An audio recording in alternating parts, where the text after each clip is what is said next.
This is the Hubblecast, news and images from the NASA ESA Hubble Space Telescope. Travelling through time and space with our host, Dr. J, aka Dr. Joe Liska. Welcome to this third special episode of the Hubblecast, celebrating the International Year of Astronomy in 2009. In the last episode, we saw how astronomers used bigger and bigger mirrors to see further than ever before. Today's topic is the advance of technology through the 1970s and 80s that really revolutionized astronomy. Just as modern cars don't look like a Model T Ford anymore, so are present-day telescopes radically different from their classic predecessors, like the 5-meter Hale telescope. For one thing, their mounts are much smaller. The old-style mount is an equatorial one, where one of the axes is always mounted parallel to the Earth's rotation axis.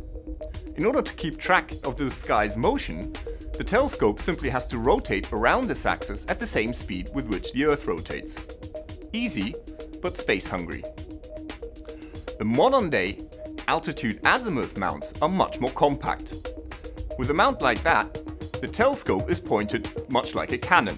One simply chooses the bearing, chooses the altitude, and off you go. The problem is to keep track of the sky's motion. The telescope pretty much has to rotate around both axes and at varying speeds. Essentially, this only became possible once telescopes were computer-controlled. A smaller mount is cheaper to build. Moreover, it fits into a smaller dome, which reduces the cost even further, and it improves the image quality. Take the twin Keck telescopes on Hawaii, for example. Although their 10-meter mirrors are twice as large as the one of the Hale telescope, they nevertheless fit into smaller domes than the one on Palomar Mountain. Telescope mirrors have evolved too. They used to be thick and heavy. Now they're thin and lightweight.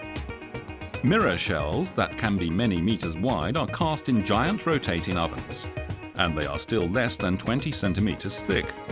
An intricate support structure prevents the thin mirror from cracking under its own weight. Computer-controlled pistons and actuators also help to keep the mirror in perfect shape. This system is called active optics. The idea is to compensate and to correct any deformations of the main mirror caused by gravity, the wind, or temperature changes. Now, a thin mirror also weighs much less. That means that its whole supporting structure, including the mount, can also be a lot trimmer and lighter, and cheaper. Now here's the 3.6-meter New Technology telescope, built by European astronomers in the late 1980s. It served as a testbed for many of the new technologies in telescope building, and even its enclosure has nothing in common with traditional telescope domes. The New Technology telescope was a great success. It was time to break the 6-meter barrier.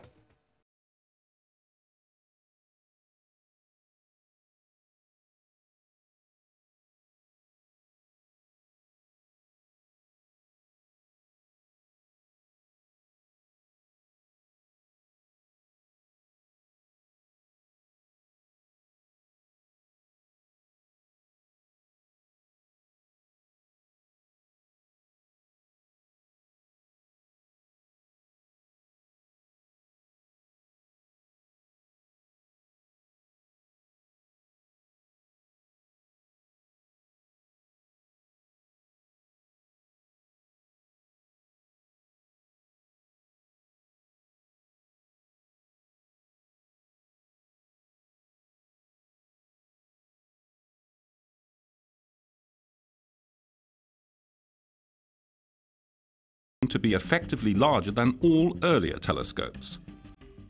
What will be tonight's catch?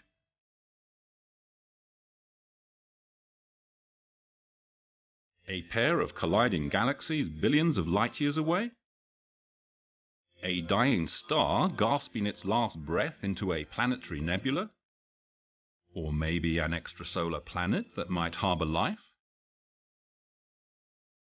On Cerro Paranal in the Chilean Atacama Desert, the driest place on Earth, we find by far the biggest astronomy machine ever built, the European Very Large Telescope.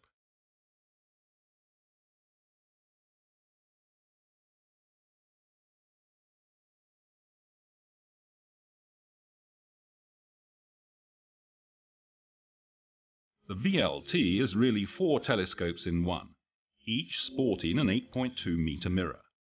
Antu, Kuyen, Melipal, Yapun. Native Mapuche names for the Sun, the Moon, the Southern Cross and Venus. The huge mirrors were cast in Germany, polished in France, shipped to Chile and then slowly transported across the desert. At sunset, the telescope enclosures open up. Starlight rains down on the VLT mirrors. New discoveries are made.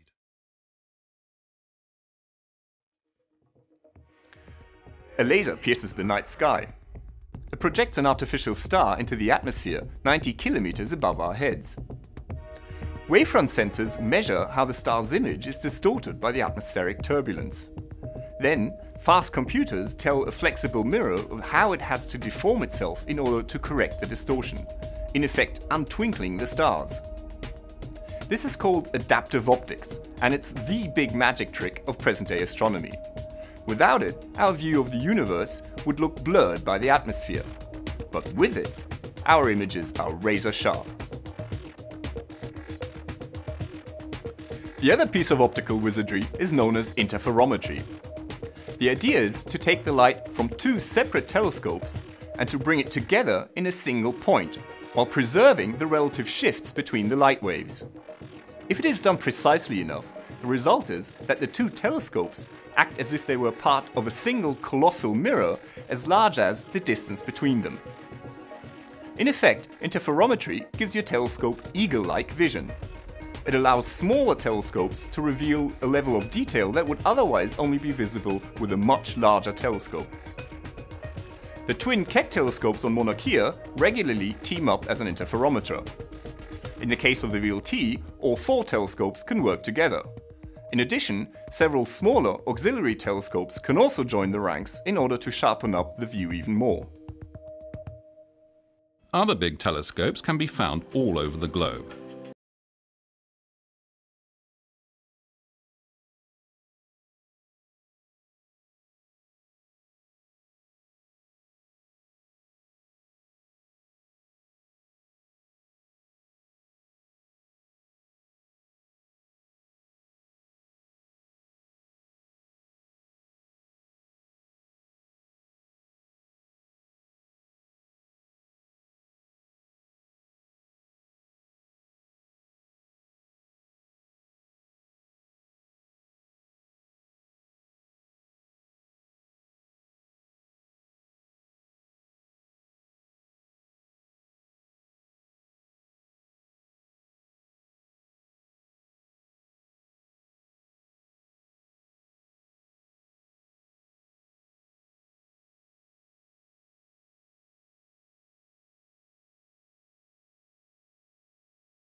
See how astronomers have detected and measured light over the years, from hand drawings to electronic detectors.